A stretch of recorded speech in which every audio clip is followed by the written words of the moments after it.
Hey guys, Frosty Knives here, back with another book review. And today we're going to be talking about something a little controversial. This may be the first video where you begin to question my abilities as a human being and as a reviewer. Today we're going to be talking about what is arguably the worst book that Stephen King has ever written. We're going to be talking about why it's the worst book, and we're going to be talking about why I like it. So today we are going to be talking about the Tommyknockers. Now, the Tommyknockers was Stephen King's first full-length foray into science fiction.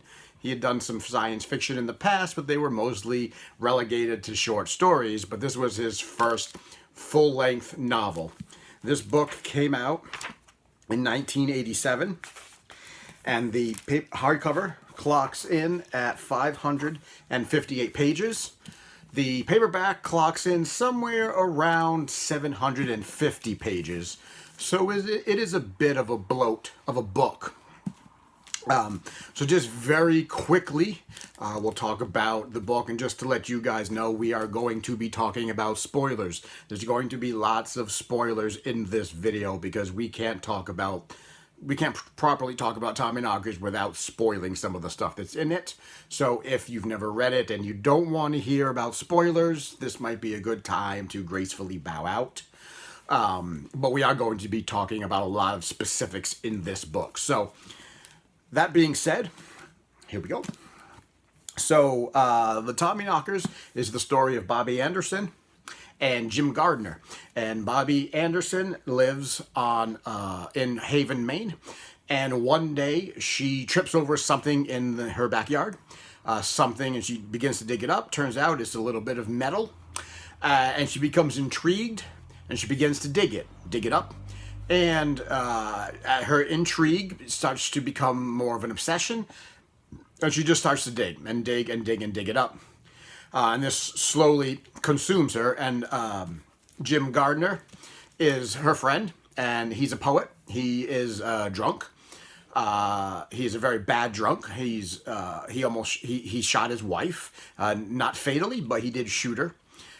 So he's an addict, an alcoholic, and a poet. And he's on a writing tour, and he comes back. He feels that she's in trouble or that he hasn't seen her in a while, so he comes back. He actually goes on a jag, a drunk bender, gets thrown off his poet tour, and then he goes back to see Bobby, and finds out that she's been digging this thing up, and he decides to join her. And it turns out that what they're digging up in her backyard is a centuries-old spaceship. She has stumbled upon a spaceship that has crashed, and it is in her backyard. And as she begins to dig it up, as her and Guard begin to dig it up, things begin to change. People begin to change. The people of Haven begin to change. Bobby begins to change.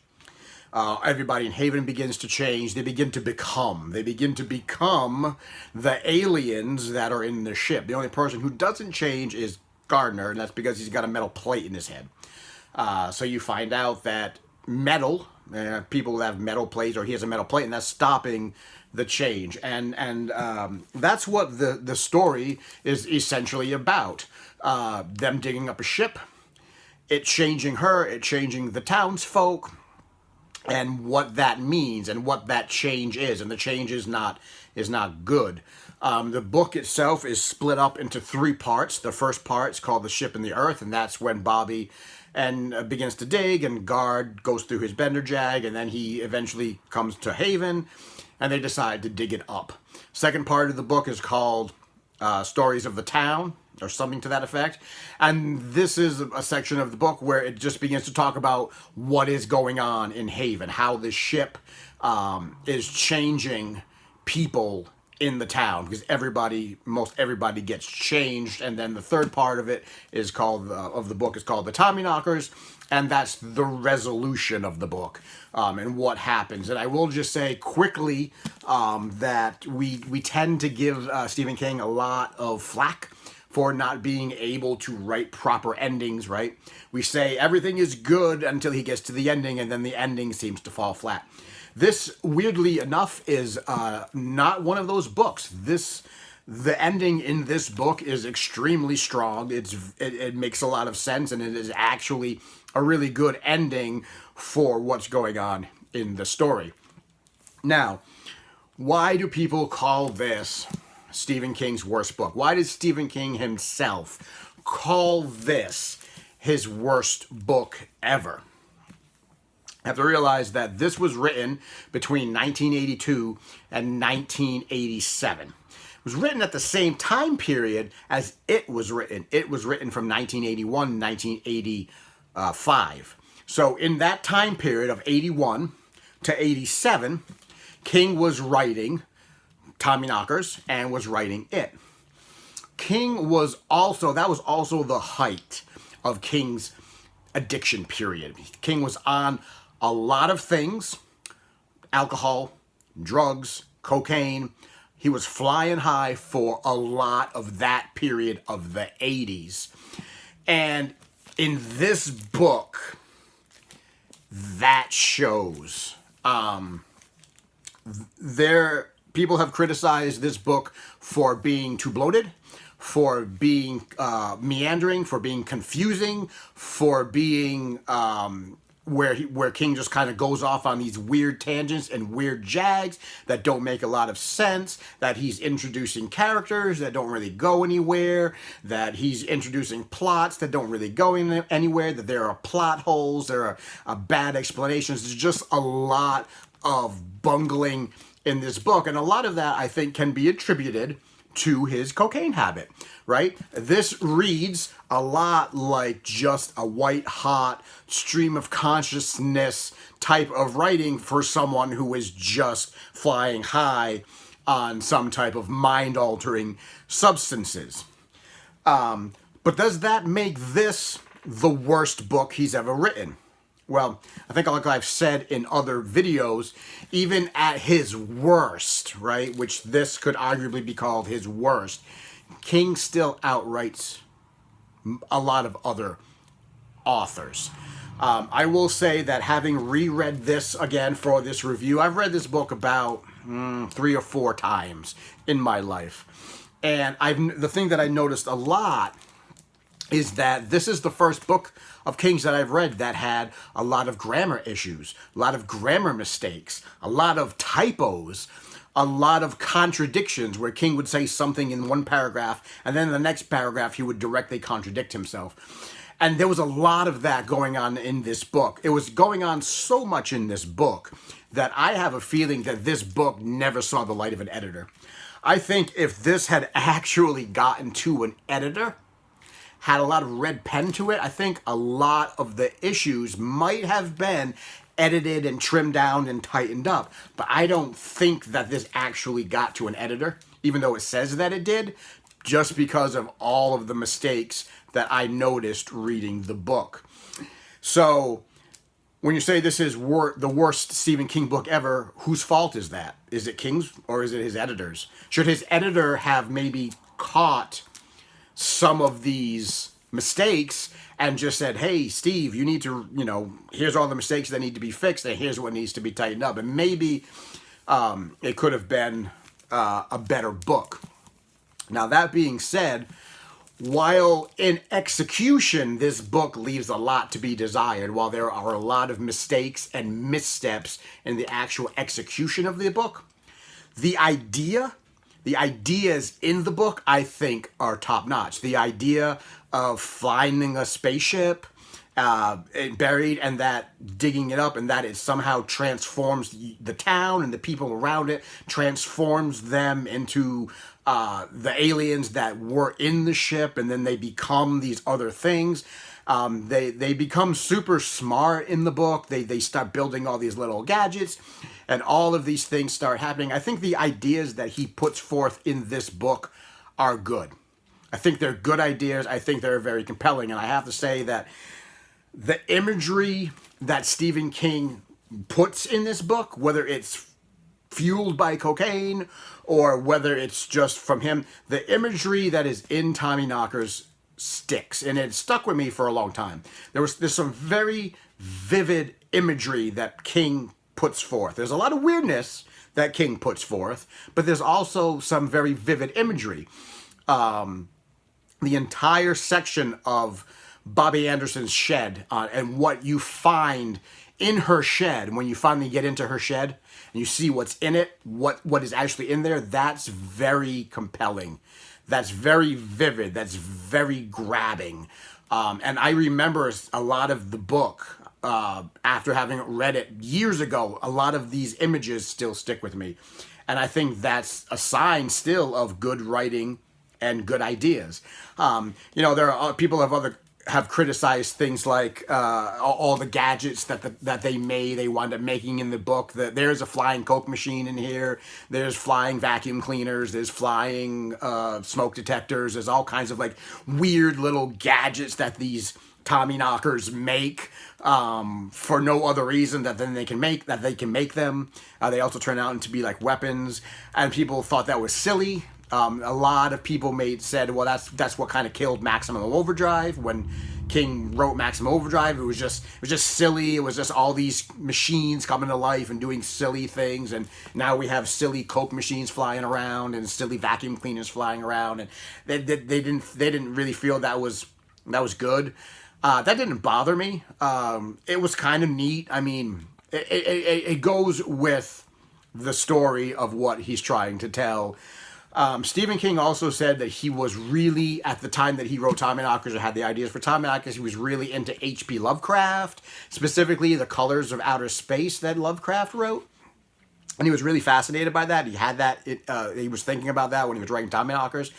You can tell that, right, in this book. You can tell that he was really thinking about Lovecraft. There are tentacles in this book. There's an entire tentacle scene in this book, and that is a little weird. I'm not really sure what Stephen King was doing when he wrote that, what he was thinking of when he gave us the tentacle scene. Why is it in there? Specifically, why are the tentacles where the tentacles are? It was really weird imagery.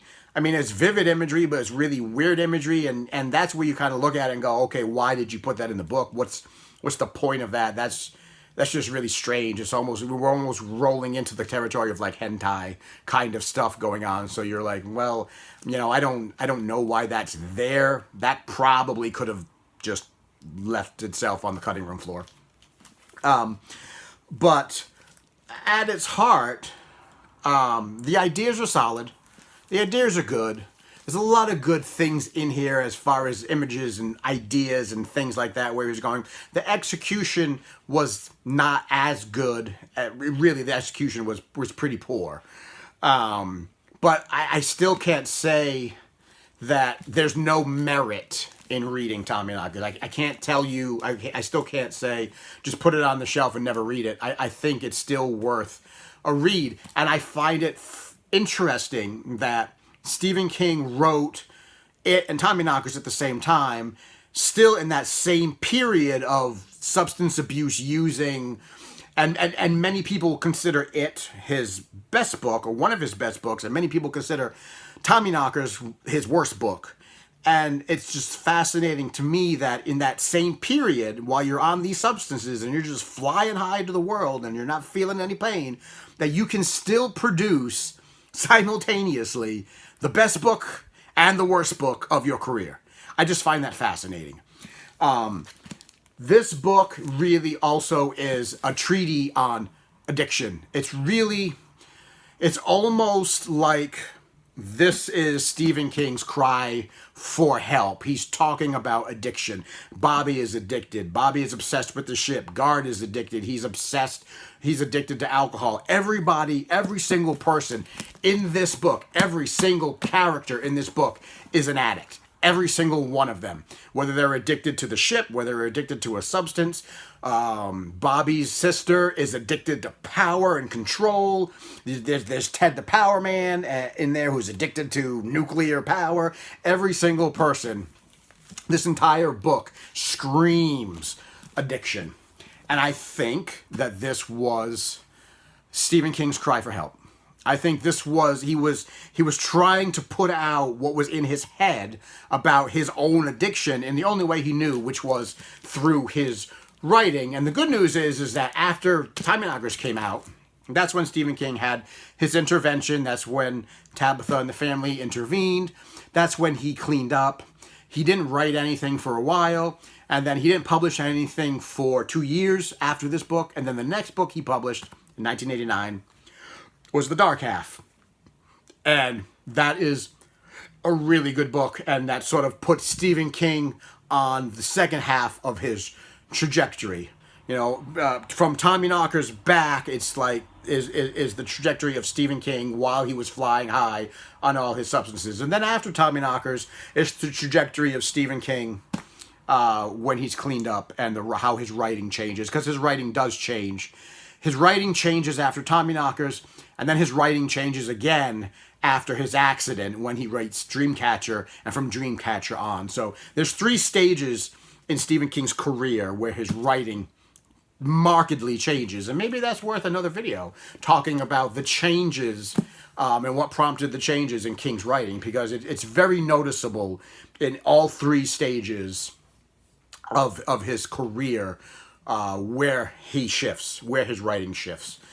So all in all, I still enjoy the Tommyknockers, with all the weird imagery and all the tentacles and all the flying Coke machines and all the strange stuff that's going on, even with the grammar problems and the typos and whatnot. And maybe that's just the first printing. Maybe a lot of those typos are first printing issues. Maybe they cleaned it up in later editions. I don't know. But even with all of the missteps, I still enjoy the Tommyknockers. And I still think you should read it. And I still think it's worth your time. And I still think it's worth putting on your shelf. Even with, like I've said before, and I will die on this hill, even at his worst, Stephen King is still a better writer than a lot of other people out in the world. So I gave this on Goodreads, I gave it a 3. I had originally rated it a 4. I knocked it down a star. And so I gave it a 3, kind of. We'll give it a 3. I didn't feel that it definitely didn't need a, it was definitely not a 1, it was definitely not a 5. And I thought 2 was too low and 4 was too high, so here we are at 3. And that's what I gave it, but I still think it is worth your time to read The Tommyknockers. Late last night and the night before. Tommyknockers knocking at the door. The other thing I want to do, and I think I'm going to do this in another video, because we're already pushing like 20 minutes on this video. There are a lot of connections to the tower in the Tommyknockers. There are a lot of connections to the tower. And I want to talk about that, but I think we need to do that in another video.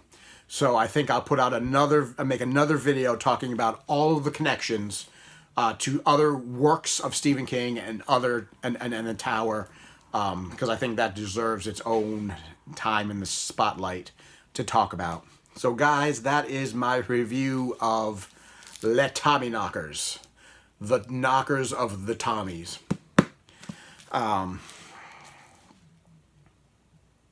Obligatory photo thumbnail. So guys, I hope you enjoyed the review. Like I said, I still think it's worth your time. Still think you should read it. You may have a different experience than I have reading it. Everybody brings something different to the table when they read a novel. You may like it more than I laid out here. You may like it less. But I still think it's worth your time. So guys, that's my review of the Tommyknockers. I hope you enjoyed it. Share it around. Subscribe. Pass it out. Share it with your friends and with your enemies. And until next time, I will see you in the next video.